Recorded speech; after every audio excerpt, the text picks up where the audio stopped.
दोस्तों, इस बात पर हम एक दूसरे से बिल्कुल सहमत हैं। हम चाहते हैं, हमारी इच्छा है। अब तक एक ख्वाब मराठी माणूस का अधूरा रह गया है। यशवंतराव जी चौहान, सुशील कुमार जी शिंदे, हाँ, शंकरराव जी चौहान, शरद पवार तो जब से दिल्ली गए तब से तो उनका नाम कई बार आया, मगर पूरे भारतवर्ष के जो कांग्रेसी नेता थे और बाकी कांग्रेसेतर नेता भी जो थे, उनका एक उनके चरित्र और चारित्र के प्रति जो अविश्वास पहले से रहा, उन्हें लगता है कि ये भरोसे का आदमी नहीं, ये कभी भी किसी को भी दगा बेईमान दे गया करेगा। तो उनका नाम कई बार संभावना होते हुए भी पंतप्रधान पद के लिए, प्रधानमंत्री पद के लिए नहीं चुना गया, लिया गया, चुना नहीं गया। ना इंदिरा गांधी के बाद सोनिया गांधी ने कभी भरोसा जताया, ना अब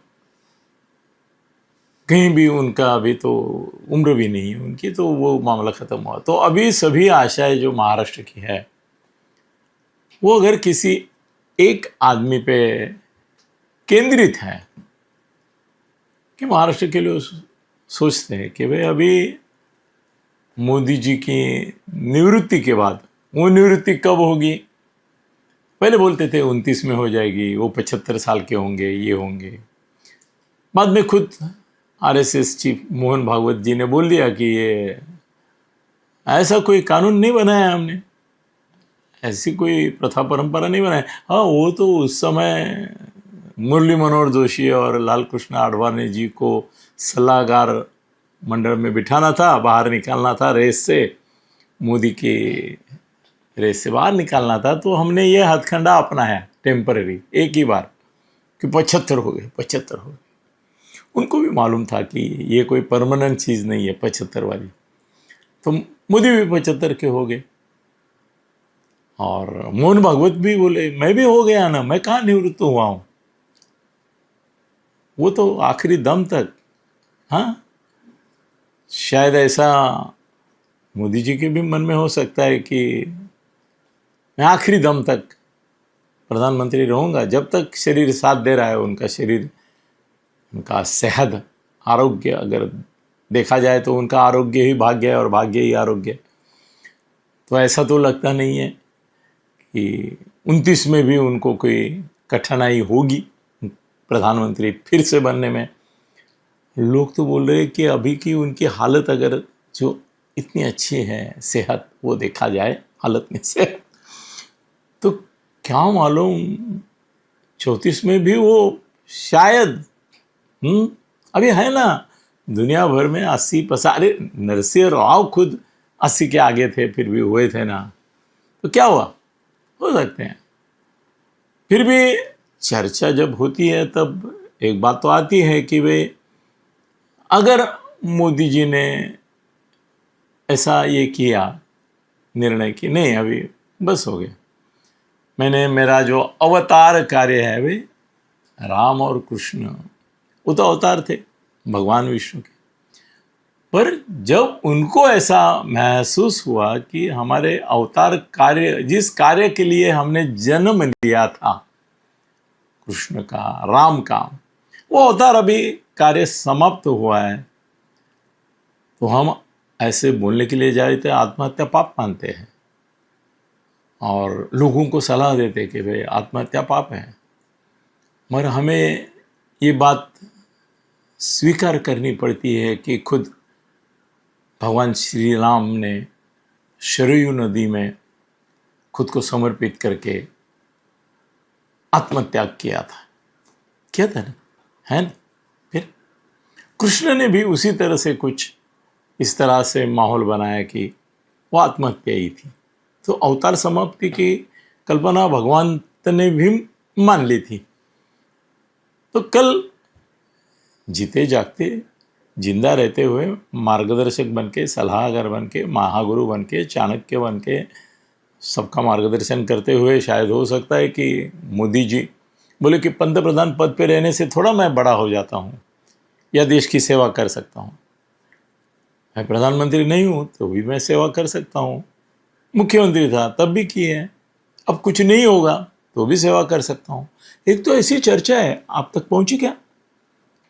नहीं पहुंचे तो मैं अभी पहुंचाता हूं आप तक कि ऐसी भी एक चर्चा है कि प्रधानमंत्री पद का कार्यकाल पूरा होने के बाद मोदी जी शायद देश के राष्ट्रपति भी हो सकते हैं और घटनात्मक कुछ उसमें बदलाव करके प्रधानमंत्री जैसे कुछ अधिकार राष्ट्रपति को भी प्राप्त करके दे सकते हैं। वही लंबी चर्चा है, मगर मैं जिक्र इसलिए कर रहा हूँ कि ये भी चर्चा आपके पास पहुँचनी चाहिए कि हाँ, ऐसा भी एक चर्चा है कि वो प्रधानमंत्री पद से रिटायर होके राष्ट्रपति बनेंगे और राष्ट्रपति पद इतना नामधारी रबर स्टैम्प जैसा नहीं रहेगा। चलो, बात आज वो सब चीज़ों की मोदी जी की बाद में करते हैं। अभी मोदी जी के उत्तराधिकारी कौन, इसके लिए जब चर्चा होती है तो पहला नाम तो उभर के आता है, और असल में बोलूं मुझे तो संदेह भी नहीं है कि वही होंगे, वो हैं अमित शाह। पूरी तैयारी कर चुके हैं।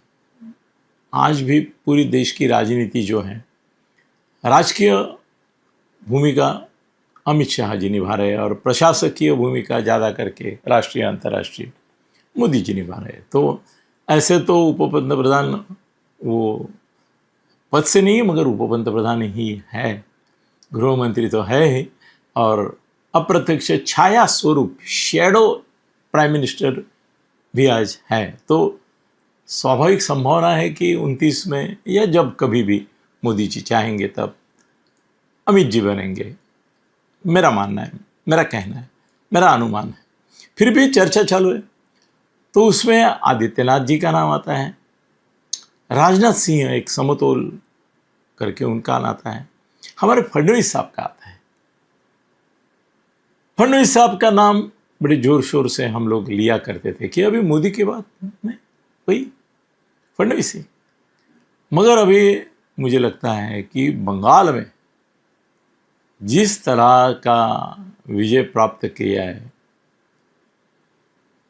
अधिकारी शुभेंदु अधिकारी जी ने, तो मुझे लगता है कि प्रधानमंत्री पद की रेस में अभी आदित्यनाथ, देवेंद्र फडणवीस, राजनाथ सिंह, शिवराज सिंह, ये तुम्हारे आसाम के मुख्यमंत्री वो भी, ये सब के साथ साथ अभी आदित्यनाथ वगैरह के साथ अभी शुभेंदु सरकार जी का नाम भी अगले 3-5 साल में जुड़ सकता है, क्योंकि अभी तक उत्तर प्रदेश और साउथ से हुए हैं, इससे आसाम या बंगाल से नहीं हुआ है।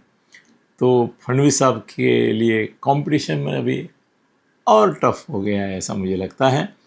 हम तो चाहते हैं महाराष्ट्रियन होने के नाते कि वही मोदी जी के बाद प्रधानमंत्री बने, मगर अभी उनके कंपटीशन में शुभेंदु सरकार भी आ गए हैं। इससे भी हमें ध्यान रखना होगा इस बात का। देखते हैं आगे क्या होता है। मेरा अनुमान है अमित शाह होंगे अगले प्रधानमंत्री। धन्यवाद।